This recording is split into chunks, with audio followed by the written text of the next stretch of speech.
तो हम यहाँ पर थे, तो इसमें भी ये वेलोसिटी ऑफ सेंटर ऑफ मास निकालनी। तो 2 kg का पार्टिकल इधर 4 मीटर पर सेकंड से, 3 kg वाला ऊपर 3 मीटर पर सेकंड से, तो 2 into 4 i cap 3 into 3 J cap upon 2 + 3। तो आप वेलोसिटी ऑफ सेंटर ऑफ मास यहाँ से कैलकुलेट कर लेंगे। फिर इसकी वेलोसिटी ऑफ सेंटर ऑफ मास पता करनी है। 3 kg वाला पार्टिकल नीचे 5 मीटर पर सेकंड से, और ये 2 kg वाला पार्टिकल ऊपर 5 मीटर पर सेकंड से। तो velocity of centre of mass 2 into 5 j cap 3 into -5 j cap, तो 2 + 3। तो आप ये वेक्टरली लिखना, वेलोसिटी को ध्यान रखिएगा, वरना आपका क्वेश्चन कभी कभी गलत भी हो सकता है। और ऑप्शंस में ये नहीं दे रखा होगा कि ये वेक्टर में है, वहाँ पर क्या होता है इनका मैग्नीट्यूड दे रखा हो और आप ध्यान ना दें तो नॉर्मली वो कर दें, तो फिर आपका गलत हो सकता है। अब ये 5 मीटर पर सेकंड से इधर जा रहा है, ये 3 kg वाला नीचे आ रहा है 5 मीटर पर। तो वेलोसिटी ऑफ सेंटर ऑफ मास तो m 2 into 5 i cap plus 3 into -5 j cap upon m1 + m2। तो इससे भी वेलोसिटी ऑफ सेंटर ऑफ मास ये आई। फिर इसका मैग्नीट्यूड √13।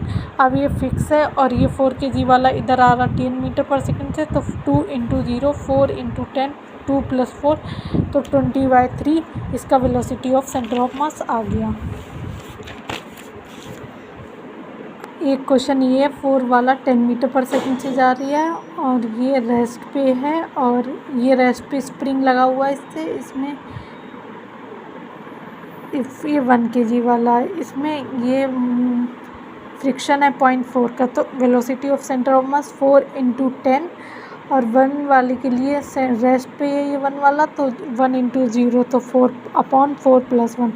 तो यहाँ से वेलोसिटी ऑफ सेंटर ऑफ मास के ऐसे हमने बहुत सारे सवाल देख लिए। अब एक्सेलरेशन ऑफ सेंटर ऑफ मास, तो इसमें भी m1a1 + m2a2 upon m1 + m2 से आप डायरेक्शन के साथ कर सकते हैं।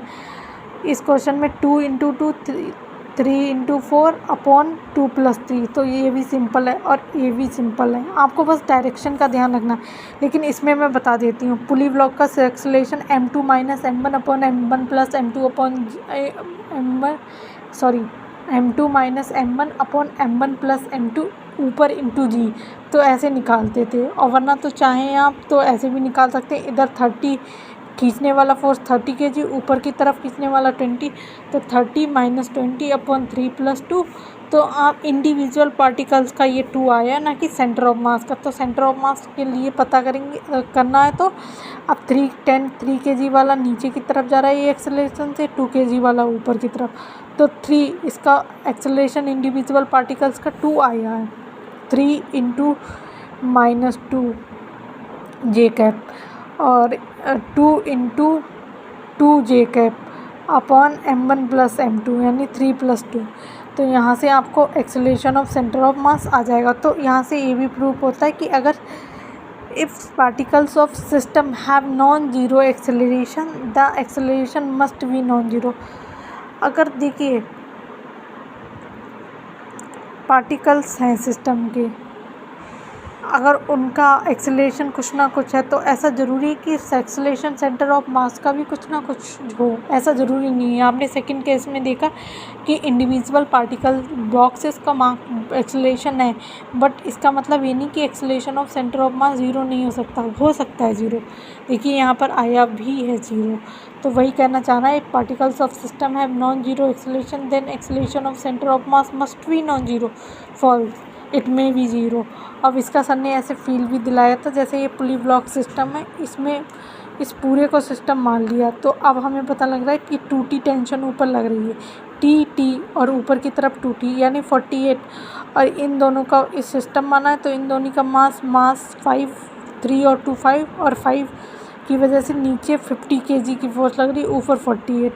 तो नेट फोर्स ऊपर की तरफ लग रही है 2, तो net external force into total mass 5 into acceleration of centre of मास यहाँ से भी निकालेंगे। तो acceleration of centre of mass 50 kg force नीचे की तरफ वाली ज़्यादा है, तो नीचे की तरफ एक्सेलरेशन ऑफ सेंटर ऑफ मास 2/5 आ रहा है, वो हमारा यहाँ से भी आ रहा है। तो ये इसका आप देख पा रहे हैं कि ये बात सही है कि F नेट एक्सटर्नल होता है total mass into acceleration of centre of mass.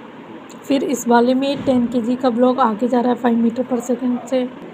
10 kg वाले ब्लॉक का 10 kg वाले का एक्सेलेरेशन नीचे की तरफ है, तो acceleration of centre of mass 10 into 5 इधर की तरफ i cap 5 i cap 10 into minus 5 j cap upon m1 plus m2 that is 10 और 10।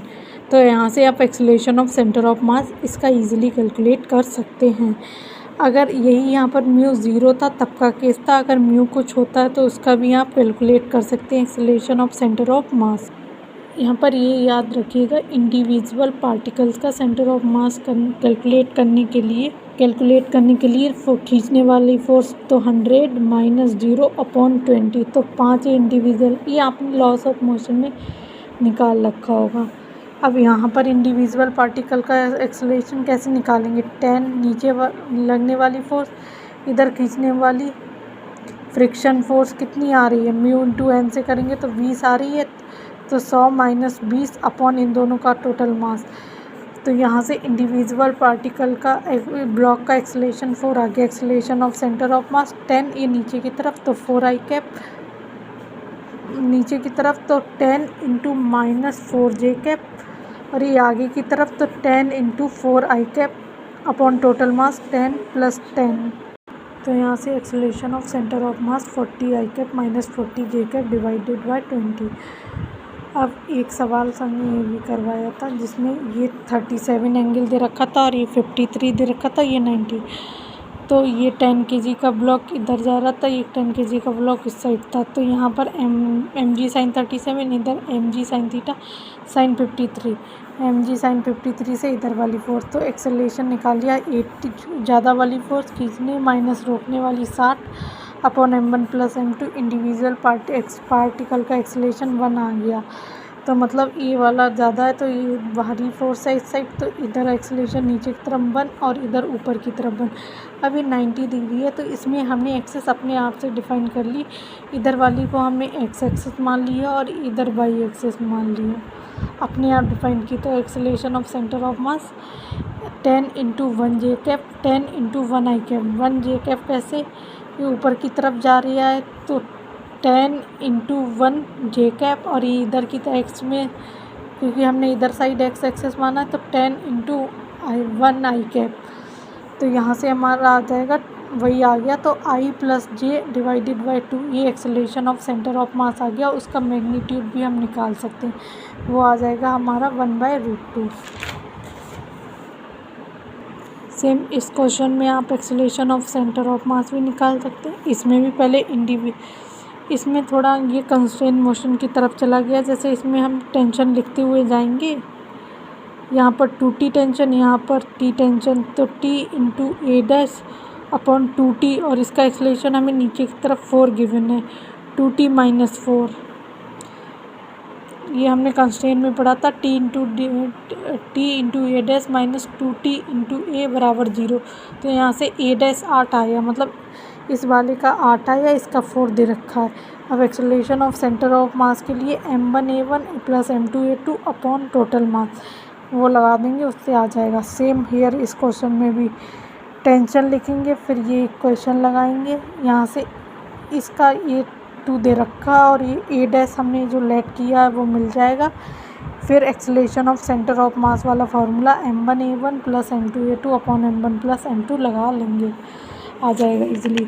सेम हियर, अब इसमें हमारा इसका भी नीचे एक्सेलरेशन दे रखा है, इसका भी, और इसका हमें नहीं दे रखा, तो पहले ये वाली इक्वेशन लगाएंगे, इससे ए डैश निकालेंगे, फिर एक्सेलरेशन ऑफ सेंटर ऑफ मास का फार्मूला विद डायरेक्शन के साथ लगा देंगे, ए वाला भी हमें अच्छे से मिल जाएगा। इसका आंसर ये रहा 4 i cap minus 13 j cap by 6, और ये रहा क्वेश्चन, आप इजीली देख सकते हैं। Thank you. लेक्चर 3 का रिवीजन यहाँ कंप्लीट होता है। नेक्स्ट वीडियो में we will do the revision of lecture number 4।